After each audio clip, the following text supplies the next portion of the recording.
वैदिकी अमृत ध्यान साधना प्रभात सत्संग में आप सभी साधक साधिकाओं का, उपासक उपासिकाओं का हार्दिक स्वागत है। आइए पूर्व की भांति आज के ब्रह्म मुहूर्त में, आज की ब्रह्म वेला में भी हम उन महान प्रभु पार ब्रह्म परमेश्वर के महान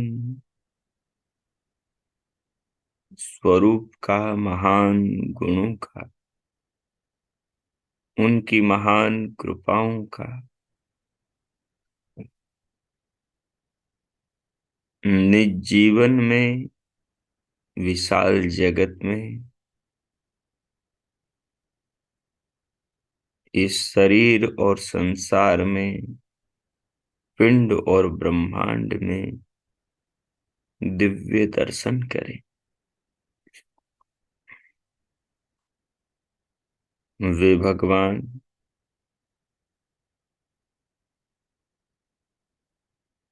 जो उनकी प्राप्ति का प्रयत्न करता है उसे प्राप्त होते हैं, जो उनकी प्राप्ति के विपरीत मार्ग पर चलता है उसे नहीं प्राप्त होते। प्रभु के दर्शन उसी साधक साधिका, योगी, उपासक उपासिका को होते हैं जो अपने चित्त को अनुशासन में रखते हैं। प्रभु का मार्ग अनुशासन का मार्ग है। प्रभु का मार्ग नियमों का, व्रतों का मार्ग है। जो नियम पूर्वक जीवन जीते हैं प्रभु उनके मार्ग में आगे ही प्राप्त होते हैं। जो नियमों का उल्लंघन करते हुए जीवन जीते हैं वो प्रभु के द्वार कभी नहीं पहुंच पाते। प्रभु दूर नहीं, प्रभु से अधिक समीप अपने कोई नहीं। प्रभु तो हमारे स्वयं में विराजमान है। हमारी प्रत्येक क्रिया को प्रभु देखते हैं।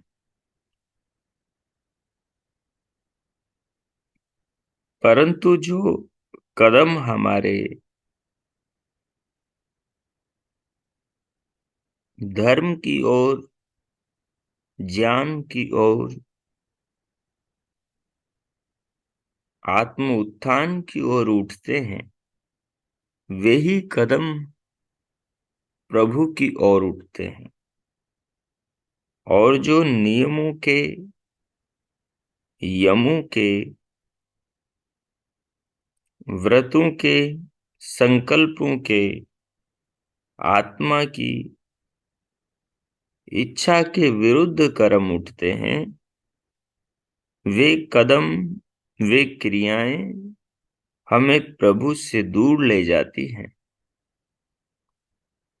यदि प्रभु को हमें पाना है तो फिर हमें अपने चित्त को, अपने मन को अनुशासन में रखना होगा। जैसे कि भगवान कृष्ण अर्जुन को कहते हैं कि जिस व्यक्ति का मन इंद्रियों के द्वारों से विषयों में विचरण करता है,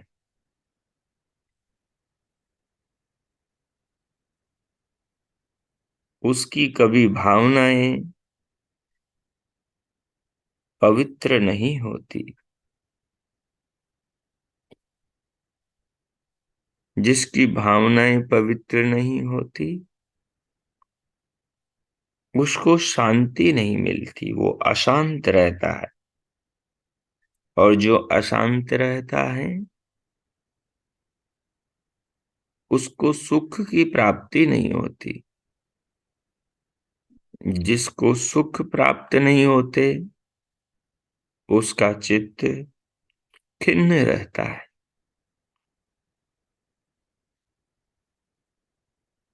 जितना हमारा मन विषयों में विचरण करेगा,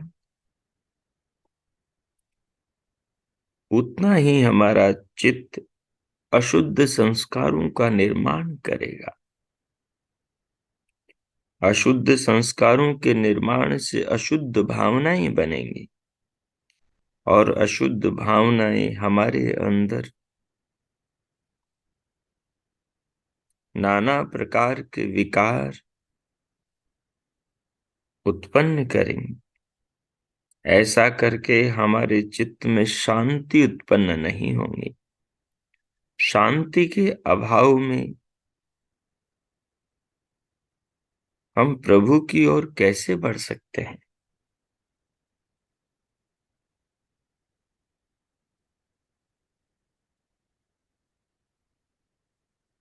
प्रभु का मार्ग महर्षि पतंजलि द्वारा बताया यमों का मार्ग नियमों का मार्ग है।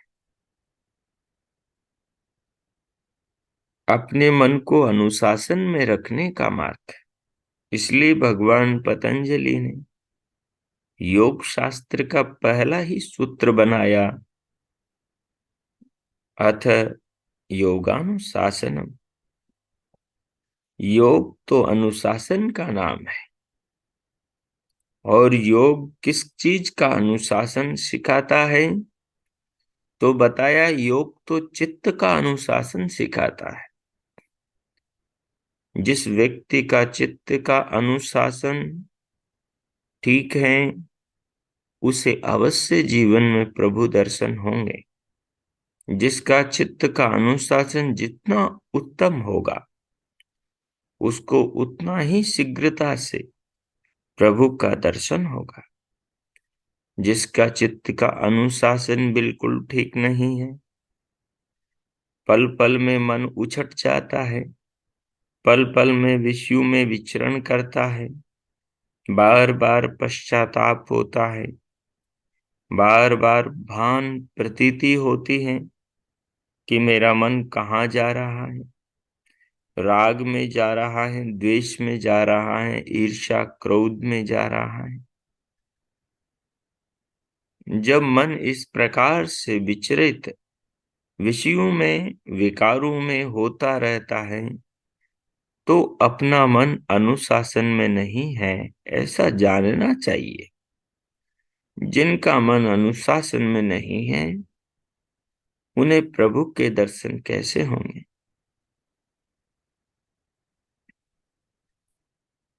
सारा भगवान पतंजलि का मार्गदर्शन, चारों पाद पातंजल योग दर्शन के चित्त को अनुशासन में रखना सिखाते।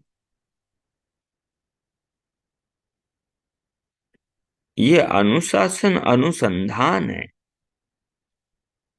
जो चित्त को अनुशासन में रखने के लिए अनुसंधान करता है चित्त पर, वो चित्त की महिमा को, वो चित्त की सूक्ष्मता को, वो चित्त के कार्य करने की शैली को समझ पाता है।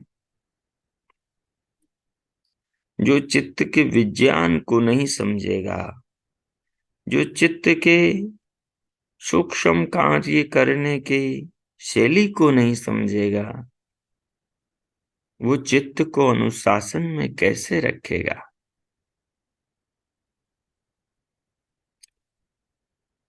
कभी भी किसी भी ज्ञानेंद्रिय के द्वार से विषय का जल अपने चित्त के सागर में, सरोवर में कूदता रहेगा तो चित्त का सरोवर हमेशा चंचल बना रहेगा।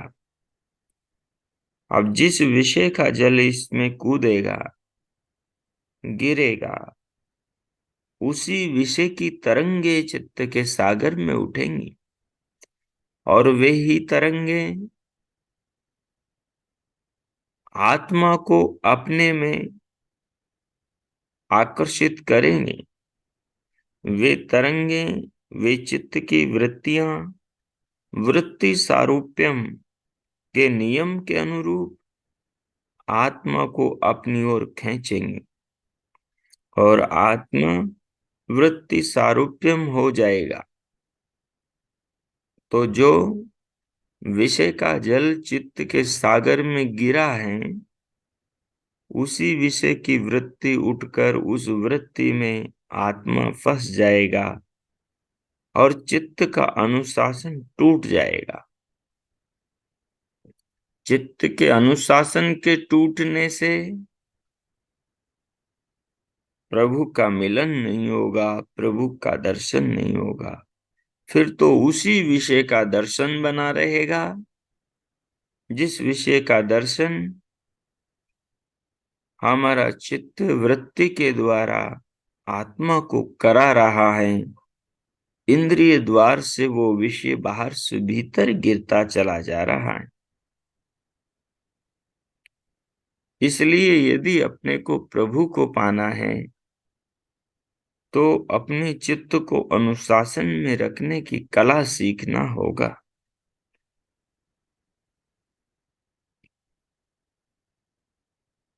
भगवान कृष्ण अर्जुन को उसी ओर ले जा रहे हैं।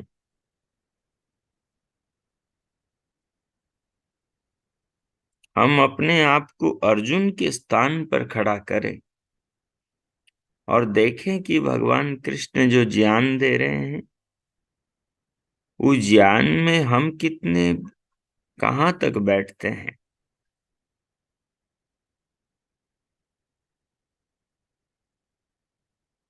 सो आइए अपना निरीक्षण करें, विचार करें, आकलन करें कि हम कितना अपने चित्त पर अनुशासन रखने लगे हैं। ये चित्त में अनुशासन की व्यवस्था का मापन करना अनिवार्य है।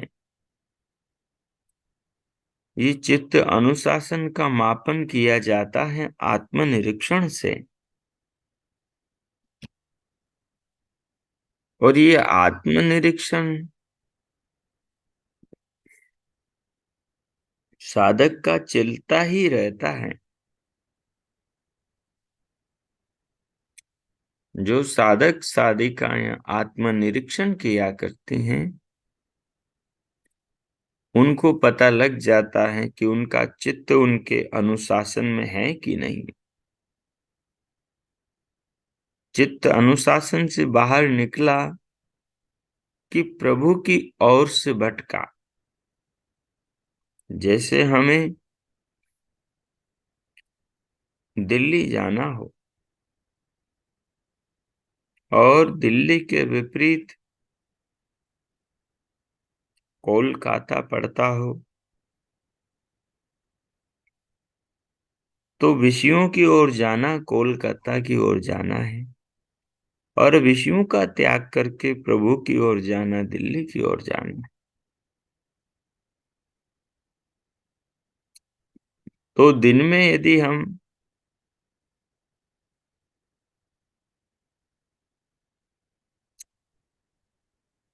दिल्ली की ओर तो 10 ही कदम चले और 90 कदम तुम कोलकाता की ओर चले, तो आप बताओ कि प्रभु की ओर कितने कदम आप बढ़े, और विषयों की ओर, मृत्यु की ओर, नाना जन्मों की ओर कितने कदम बढ़ गए।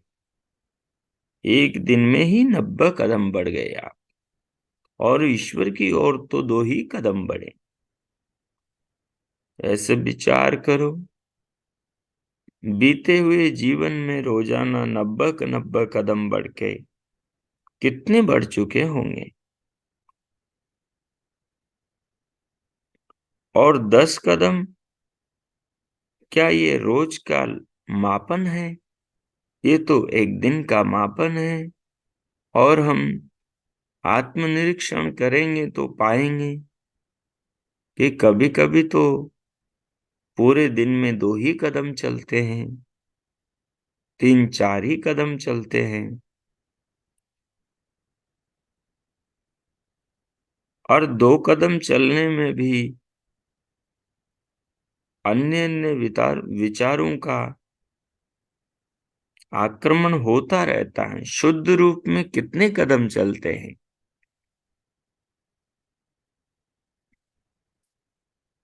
तो हम पाएंगे, और पाएंगे निश्चय भी कैसे करेंगे, क्योंकि हमारा तो आत्मनिरीक्षण है नहीं। अगर आत्मनिरीक्षण है तो फिर मापा जा सकता है कि हम दिल्ली की ओर जा रहे हैं कि कोलकाता की ओर, प्रभु की ओर जा रहे हैं कि संसार की ओर। इसलिए भगवान पातंजल मुनि कहते हैं, क्लिष्ट वृत्तियों के द्वारों को बंद करो, अक्लिष्ट वृत्तियों के द्वारों को उद्घाटित करो। यद्यपि क्लिष्ट वृत्तियों में भी अक्लिष्ट वृत्तियां कभी कभी भूलते भटकते आ जाती, ऐसे ही अक्लिष्ट वृत्तियों में भी क्लिष्ट वृत्तियां आ जाती।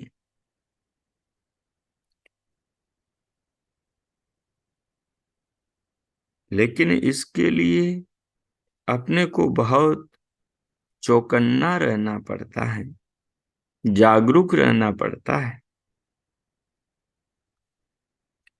सो आइए पीछे का आत्मनिरीक्षण कीजिए, और आज से संकल्प कीजिए और अपने आप में चिंतन कीजिए, विचार कीजिए कि मैं प्रभु दर्शन की ओर कितना बढ़ रही हूं। मैं अपने चित्त को, मन को, अपनी इंद्रियों को, इच्छाओं को कितना काबू में रख पाती हूँ। मैं अगले 5-7 मिनट मौन होता हूँ। जिस किसी आसन में आलती पालती लगाकर बैठे हो, शरीर को, कमर, पीठ, गर्दन को व्यवस्थित कर लें। सीधे रहें और सहज रहें। हथेलियों को गोद में व घुटनों पर अनुकूल रख लें।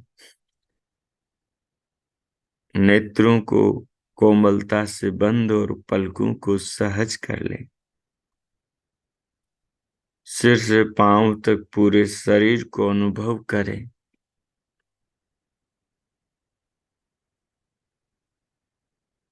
और बाहर से धीरे धीरे अंदर आने वाले प्राणों को अनुभूति के साथ लंबा गहरा लयबद्ध करके लेना प्रारंभ करें।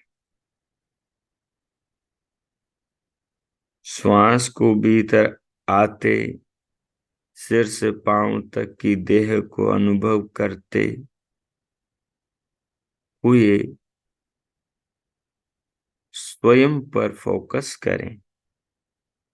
अनुभविता आत्मा पर शरीर का श्वास का अनुभव करने वाले चेतन तत्व को अनुभव करें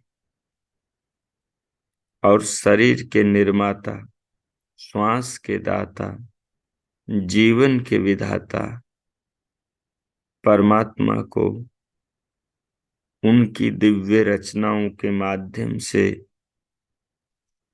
अनुभव करे, प्रणाम करे। प्रभु के नाम का मानसिक जप करें। श्वास को धीरे धीरे अनुभव के साथ ले रोकें, फिर मानस जप करें। दिव्य नाद सुने, दिव्य प्रकाश देखें और चित्त के अनुशासन पर प्रभु की ओर बढ़ने पर अपनी अंतर्स्थिति, जीवन व्यवस्था का दर्शन करें, उस पर विचार करें कि अपनी क्या स्थिति चल रही है। अपने मन की, अपनी दिनचर्या की, जागने से सोने तक की, उन सब का विचार करें। धीरे धीरे प्राणों को ले, रोकें, छोड़ें, बदलते रहें। प्रभु नाम का मानस जब बीच बीच में करते रहें, नाद सुनते रहें, दिव्य प्रकाश देखते रहें और इन सब को जानने करने वाले देह के आत्मा स्वयं को भी जानते रहें। शरीर के निर्माता, जीवन के विधाता परमात्मा को ध्यान में रखें और फिर प्रभु की ओर कितने बढ़ रहे हैं इस पर विचार करें। अब मैं मौन होता हूँ, 5-7 मिनट आप ये प्रयोग करें। ओम। कीजिए।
हो हो। इस प्रकार अपने आध्यात्मिक जीवन का, भौतिक जीवन का, आंतरिक और बाह्य जीवन का, संसार में विचरण करने वाली भावनाओं का, उधर खींचकर पकड़कर मन को, आत्मा को ले जाने वाली इच्छाओं का, और प्रभु के मार्ग पर चलाने वाले संकल्पों का चिंतन करते हुए जो कुछ जाना, समझा, अनुभव किया, आत्मा का, परमात्मा का और देह के धारण करने वाले देह के प्रयुक्ता जीवात्मा का, इन सब भावों को आत्मसात करते हुए, प्रभु का धन्यवाद करते हुए, अब स्वयं को भीतर से बाहर स्क्रीन पर लाए। दोनों हथेलियों का परस्पर घर्षण करें, मुखमंडल का स्पर्श करें और उंगलियों के मध्य से पलकें खोलते हुए भीतर से बाहर स्क्रीन पर देखें।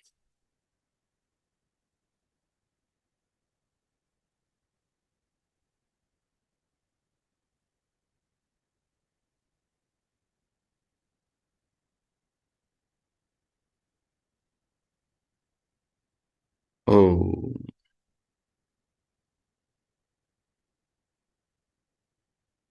अब आगे हम श्रीमद् भगवद गीता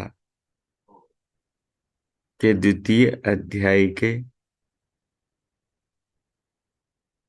आगे के श्लोकों का स्वाध्याय आरंभ करेंगे। पिछले श्लोक को आधार बनाते हुए सो देखिए 67वें श्लोक को भगवान कृष्ण अर्जुन को कह रहे हैं कि पार्थ, इंद्रियाणाम ही चरताम यन्मनो अनुविधीयते तदस्य हरतिम प्रज्ञाम वायुर्नावम इव अंबसी।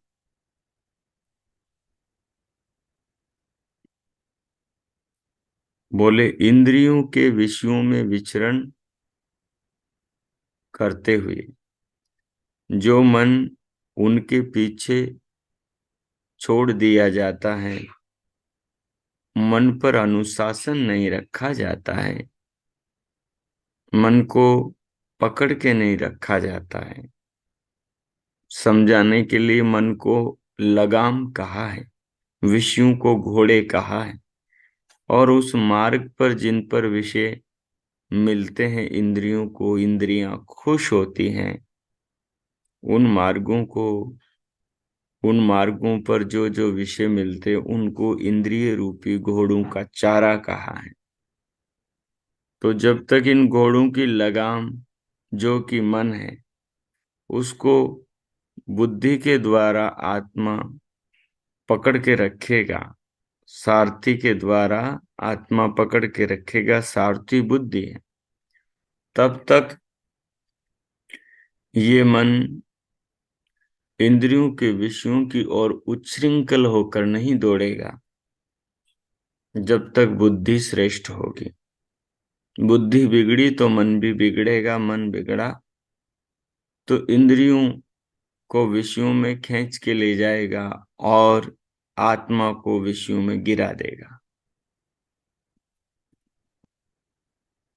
तो इसको एक उदाहरण से श्री कृष्ण समझाते हैं कि तदस्य हरति प्रज्ञा। बोले, जिनका मन खुला छोड़ा हुआ है विषयों की ओर, इंद्रियों के विषयों की ओर, तो कह रहे हैं उनका मन, उनकी बुद्धि को विषयों के साथ में इस प्रकार से ले जाता है विषयों के साथ इस प्रकार से जोड़ता है कि वो बुद्धि मानो जैसे नाव समुद्र के अंदर प्रबल वायु के वेग के द्वारा खींची जाती है। कभी कभी वायु डुबो भी देती है नाव को, और कभी वायु नाव को बढ़ने भी नहीं देती। जिस दिशा में चल रही हो नाव को उसी दिशा में खींच के ले जाती है। तो उसी प्रकार से जो मन और इंद्रियों का जो विषयों का वेग है, ये विषयों का वेग आत्मा को इस प्रकार से बुद्धि के द्वारा खींचता है, क्योंकि बुद्धि का मतलब ज्ञान, और ज्ञान उन्हीं चीजों का होता है मन इंद्रियों के साथ जिन चीजों से जुड़ गया हो।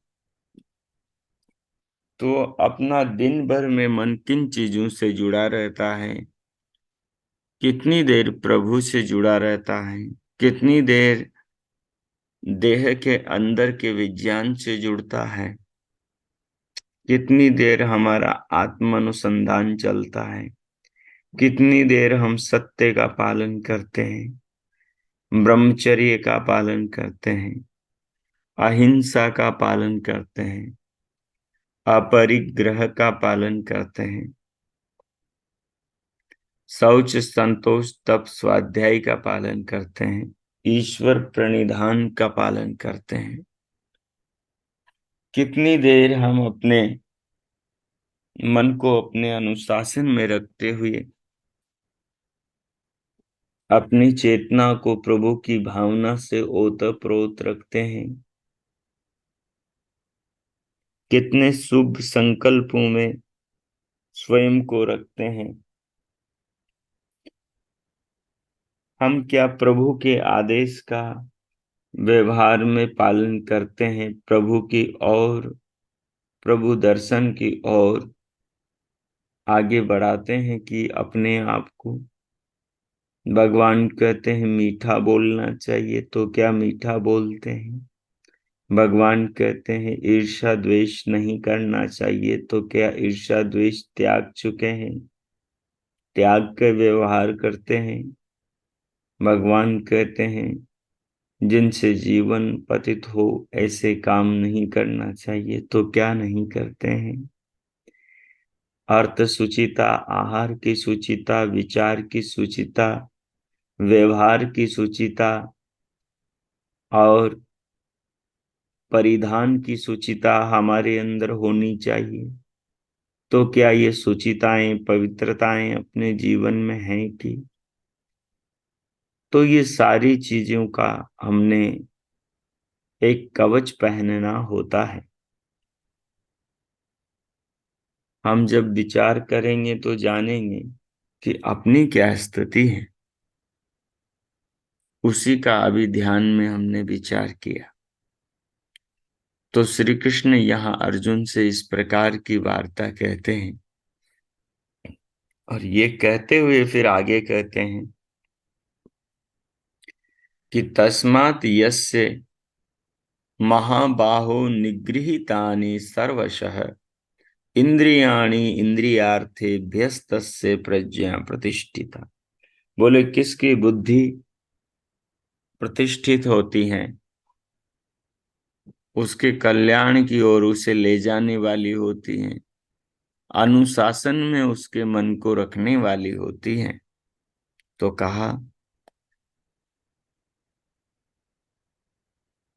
हे महाबाहो, यानी बड़े बल वाले अर्जुन, शारीरिक बल वाले अर्जुन, तस्मात इस कारण, यस्य इंद्रियाणि जिस पुरुष के इंद्रियां, इंद्रियार्थेभ्य विषयों से, इंद्रियों के अर्थों यानी विषयों से, सर्वशः निगृहीतानि, सर्वशः निगृहीतानि सब ओर से रुके हुए हैं, थामे हुई हैं, रोकी हुई है। इंद्रियों को उनके विषयों की ओर जाने से पकड़े हुआ है, रोका हुआ है।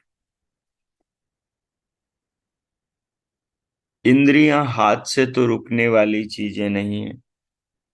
इंद्रियां रुकती हैं संकल्पों से, व्रतों से, प्रतिज्ञाओं से ही इंद्रियां रुकती हैं ज्ञान से। तो इसलिए कह रहे हैं कि जिस पुरुष ने अपनी इंद्रियों को इंद्रियों के अर्थों की और इंद्रियों को जानने से रोक लिया है, उस पुरुष की तस्य प्रज्ञा प्रतिष्ठिता, उसकी बुद्धि स्थिर होती है, यानी उसके आत्म कल्याण की ओर लगाती है इंद्रियों को, मन को, उसकी आत्मा को। अब इसके आगे की एक बड़ी प्यारी बात श्री कृष्ण कहते हैं, इसकी थोड़ी सी चर्चा करके फिर इसका विस्तार से हम विचार कल करेंगे। या निशा सर्वभूतानां तस्याम जागृति संयमी, यस्याम जागृति भूतानि सा निशा पश्यतो मुने। मुनि के बारे में बता रहे हैं कि मुनि कौन होता है, कैसा होता है। तो कह रहे हैं या निशा सर्वभूताना, बोले जो रात्रि है समस्त भूतों के लिए, तस्याम जागृति संयमी, उस रात्रि में तो संयमी संयमी व्यक्ति जागता है, जिसने विषय विकारों पर, अपने मन इंद्रियों पर संयम कर लिया है। संयम का अर्थ योग में धारणा, ध्यान, समाधि भी होता है। जो इनका अभ्यास करता है वही संयमी कहलाता है। वही विषयों से अपने मन को अच्छे से रोक पाता है। फिर आगे कह रहे हैं जागृति, यस्याम जागृति भूतानि सा निशा पश्यत मुनि, और जिसमें सारे भूत जागते हैं उसे निशा, उसको रात्रि के रूप में मुनि देखता है। अभी रात्रि और दिन क्या है इसको समझ लेना जरूरी है। सर्वभूतानाम, सब प्राणियों की या निशा जो रात्रि है, तस्याम, उसमें संयमी जागृति, संयमी जागता, और यस्याम जागृति भूतानि, जिसमें अन्य प्राणी जागते हैं, सा, उसको निशा रात्रि पश्यत मुनि, मननशील पुरुष देखता है। अब इन्होंने जो मुनि जी ने अर्थ किया है उसको देखते हैं। भाष्य, इस श्लोक का आशय यह है कि जिन सांसारिक विषयों में लगे हुए संसारी लोग जागते हैं, उनमें संयमी जितेंद्रिय पुरुष सोता है, अर्थात इन विषयों की ओर से मुख मोड़े रहता है। जब आदमी सो जाता है तो उसके पास में से कितने ही विषय निकलें, सुंदर रूप वाली चीजें, सुंदर रूप वाले स्त्री पुरुष, बालक बूढ़े, सुंदर सुंदर खाने पीने, पहनने ओढ़ने के आभूषण, वस्त्र आदि, सुंदर सुंदर दुनिया की कितनी ही चीजें सोए हुए व्यक्ति के सामने से गुजरें, लेकिन वो उनसे प्रभावित नहीं होगा, क्योंकि उनके साथ में उसका कोई संबंध नहीं हो, तो सोया हुआ है। कितने ही मीठे, रसीले,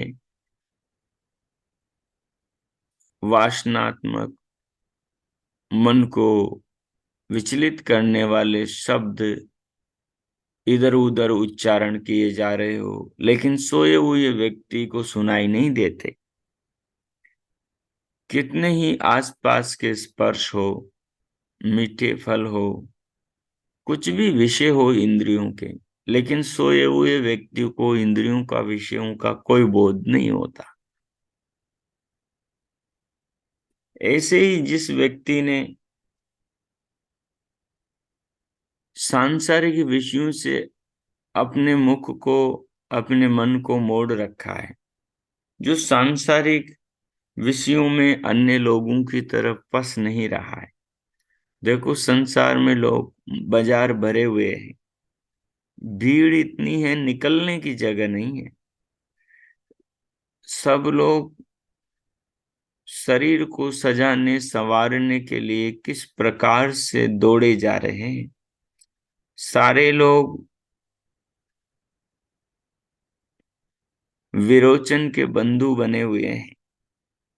वो सब समझते हैं शरीर आत्मा, शरीर सब कुछ है, तो शरीर के खिलाने पिलाने में, मोटा ताजा करने में और शरीर को सजाने संवारने में लगे हुए हैं। किस किस प्रकार से शरीर को सजाते हैं कि हजारों रुपए शरीर को सजाने में लगा देते हैं। मनुष्य के चमड़े की असली सुंदरता कहीं छुप जाती है और नकली केमिकल्स की किस प्रकार की कुरूपता उस पर सवार हो जाती है। इसमें दुनिया लगी हुई है। और खाने पीने के विषयों का कैसा स्वाद है अपना, कि इतने इतने प्रकार के मिष्ठान, इतने इतने प्रकार की नमकीन वस्तुएं और इतने इतने प्रकार की बाजार में बिकती हैं। नाना प्रकार के भारतीय और विदेशी और अलग अलग जगह की अलग अलग खाने पीने की नई चीजें रास्ते में से निकलने वाले लोगों को अपनी और अपनी सुगंध के द्वारा खींचती रहती। इनमें सांसारिक मनुष्य पसता रहता है, रूप में फंस जाता है, शब्दों में फंस जाता है, इधर उधर आंखों से जो स्वादिष्ट चीजें बन रही है दुकानों पर उनमें फंस जाता है, सुंदर कपड़ों में फंस जाता है, स्त्री सुंदर पुरुषों में और पुरुष सुंदर स्त्रियों में फंस जाते हैं। और ऐसे ही व्यापारी बेईमानी धन व्यापार के अंदर फंस जाते हैं। तो दुनिया जिन विषयों में फंसी हुई है, तो संयमी तो उन विषयों से अपने आप को बचाकर बाजू से निकालता है। तो ये उनसे बचाना ही, जिन चीजों में दुनिया डूब रही है उन चीजों के प्रति दुनिया जाग रही है, तो उसको कहा कि दुनिया उनमें जाग रही है, उन विषयों की ओर दौड़ने में। तो उधर से तो मुनि सोया हुआ है, उधर विषयों की ओर मुनि नहीं जा रहा, ये मुनि का सोना है। और इस दिशा में अन्य लोगों का जागना है। और जिधर ये संसारी लोग अध्यात्म की ओर, आत्मा परमात्मा की ओर जा नहीं रहे, मुक्ति की ओर, इधर से सोए हुए हैं अध्यात्म की ओर से। आप बुलाएंगे, आएंगे नहीं। आप इनविटेशन, आप उनको आमंत्रित करेंगे सादर, फिर भी नहीं आएंगे। आएंगे आपके घर में भोजन खाने के लिए, आएंगे आपने कोई दावत दी है तो उसे खाने के लिए, स्वादिष्ट कुछ बनाया है तो फिर उसमें भीड़ लग जाएंगी। तो वो देखो, अपने पास में भी जो उनके जो जिन चीजों में वो जागे हुए हैं, वो चीजें यदि उनके लिए रखते हो तो उधर वो इकट्ठे हो जाएंगे। और बड़ी मुश्किल से वो जिन विषयों में फंसे हुए हैं उन विषयों के लिए जागे हैं, बाकी चीजों के लिए सोए हुए हैं। और आप सत्संग में बिठाएंगे तो सो जाएंगे, क्योंकि वो सत्संग के लिए, सत्य के लिए सोए हुए हैं। लेकिन सत्संग के लिए जो सत्पुरुष हैं वो तो जागे हुए हैं, मुनि तो जागा हुआ है, और विष्णु के लिए वो सोया हुआ है। जिन चीजों में दूसरे आदमी रात दिन लगे हुए हैं उनके प्रति मुनि में कोई आकर्षण नहीं। तो इसी बात को अलंकार के द्वारा यहाँ समझाया गया है कि संयमी पुरुष, संयमी का अर्थ होता है जिसने अपने मन इंद्रियों पर कंट्रोल किया है, उन पर नियंत्रण किया है, अंतकरण पर जिसका अनुशासन है, वही व्यक्ति संयमी कहलाता है। वही सामान्य पुरुष स्त्रियां जिन विषयों के प्रति जागती हैं, उन विषयों के प्रति अनिच्छा रखने से मुनि सोया हुआ रहता है, और जिन विषयों के प्रति मुनि जागता है आत्म उन्नति के, उन विषयों के प्रति साधारण मनुष्य सोए हुए हैं। वो स्वाध्याय से कोई मतलब नहीं रखते, वो ध्यान चिंतन मनन से कोई मतलब नहीं रखते, वो संध्या हवन से कोई मतलब नहीं रखते, वो आंतरिक चिंतन से कोई मतलब नहीं रखते, वो आत्मा मन बुद्धि चित्त अहंकार इत्यादि विषयों पर विचार नहीं करते, वो सज्जनों का सत्संग नहीं करते। तो ये आत्म उन्नति के विषयों से अपने आप को अलग रखना ही इन विषयों के प्रति सोना है जो संसारी मनुष्यों का होता है, और आत्म उन्नति के विषयों की ओर जागे रहना ही इस संयमी जितेंद्रिय पुरुष का जागना है। तो इधर ये जागा रहता है, जिन विषयों की ओर सांसारिक मनुष्य जागा है, उधर से ये मुनि सोया हुआ है उनमें रुचि न रखने के कारण। तो यही इस अलंकार का अभिप्राय है। अर्थात समदम संपन्न है, उनमें संसारी लोग सोते हैं। इस श्लोक में स्पष्ट रीति से सम दमादि साधनों का विधान किया है जो मुक्ति के साधन हैं। मायावादियों ने इसके अर्थ अब यहां तक ही करेंगे, आज का शेष कल करेंगे। तो अब इस अभी जो सुना है इसके माध्यम से अपना आत्मनिरीक्षण करें। श्लोक सब दर्पण होते हैं, ज्ञान सब दर्पण होता है अपने अंदर की स्थिति का अवलोकन करने के लिए। तो अब मैं मौन होता हूं अगले 2 3 4 मिनट तक।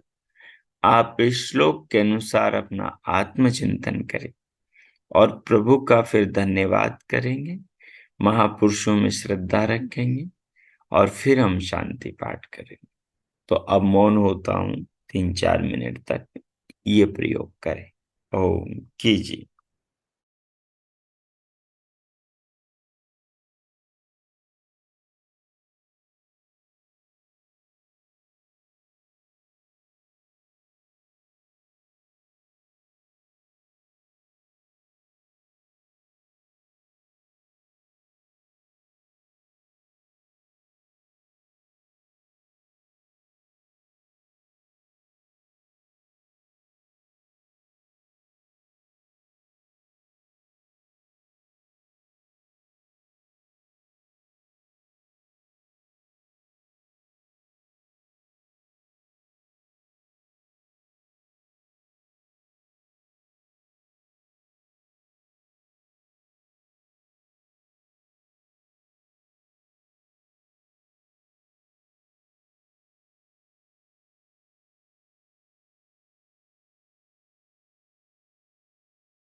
हो